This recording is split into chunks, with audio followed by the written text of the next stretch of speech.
এই দিনের সকালটাই শুরু হয়েছিল আমার রান্না দিয়ে। আগেই বলে রাখি, এটা আরও 1 মাস আগের ভিডিও। এডিট করা হয়নি, তাই আপলোডও করা হয়নি। এটা ছিল পহেলা বৈশাখীর একটা ভিডিও। রান্না বান্না করে খাওয়া দাওয়া শেষ করে আমরা চলে যাচ্ছি রমনায়।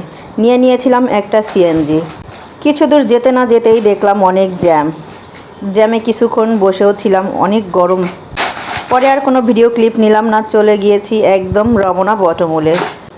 গেট দিয়ে ঢুকেই প্রথমে এই ভিডিওটা নিয়েছিলাম। পহেলা বৈশাখীতে গিয়েছি, ছিল ছাপ্পড় তো লাগাতেই হবে।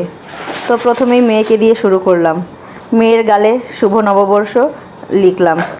আর ও বুঝতেছিল যে এটা লিখলে হয়তোবা সুন্দর লাগবে, একটুও নড়াচড়া করতেছিল না। সেটা আপনারা ভিডিওতে দেখলেই পরে যেতে যেতেই চোখে পড়লো পাখা। যেহেতু প্রচণ্ড গরম ছিল, বরমশাই চেষ্টা করছিল পাখা কেনার জন্য, কিন্তু দরদামে বুনলো না বিধায় পাখা আর নেওয়া হলো না। রমনা বটমূল মানেই বিশাল এরিয়া। হাঁটতে হাঁটতে তো পুরো পা ব্যথা হয়ে গিয়েছিল। বসার মতো কোনো স্কোপেই পাচ্ছিলাম না। সব জায়গায় পুলিশ মামারা বসে আছে। যতটুকু বসার জায়গা ছিল সব জায়গাতেই দেখলাম তারা দখল করে রেখেছে। পরবর্তীতে একটা জায়গায় গিয়ে ছবি তুলব ভাবছিলাম, কিন্তু এত ভিড়, ছবি তোলা আর হলো না। বরমশাইকে বললাম, তুমি আসো এদিকে, ছোট্ট একটা ভিডিও করে নেই। যে কথা সেই কাজ, ভিডিও করে নিলাম। পরবর্তীতে আবার হাঁটা শুরু করি। এই দিন পরেছিলাম আমি উঁচু জুতা, তাই আমার হাঁটতে একটু সমস্যা হচ্ছিল, যার কারণে ব্যাগ হাজব্যান্ডের কাছে, মেয়ে আমার ভাইয়ের কাছে দিয়ে আমি একাই নিরিবিলি হাঁটতেছিলাম।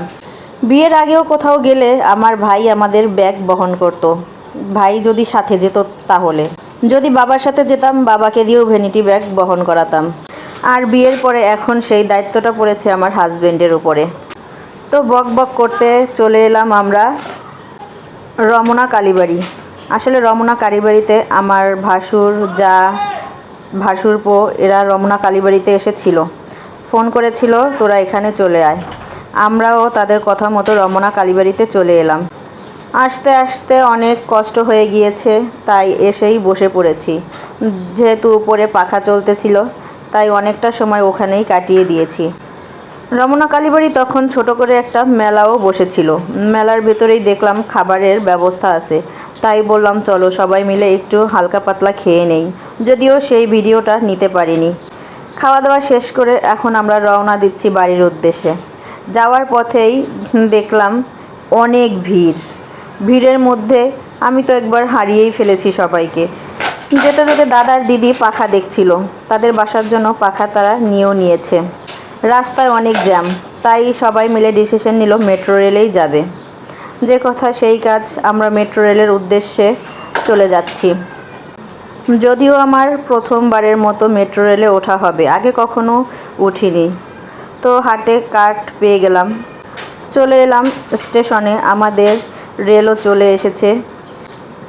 ভাই রে ভাই, এত ভিড় ছিল, আমি ভিতরে প্রবেশ করার সুযোগই পাচ্ছিলাম না। ভিতরে প্রবেশ করতে অনেক কষ্ট হয়েছে। অনেক ঠেলাঠেলির পরে চলে এসেছি ট্রেনের ভিতরে। আজ এ পর্যন্তই, দেখা হচ্ছে অন্য কোনো ভিডিওতে। এতক্ষণ ভালো থাকবেন, টাটা, বাই বাই।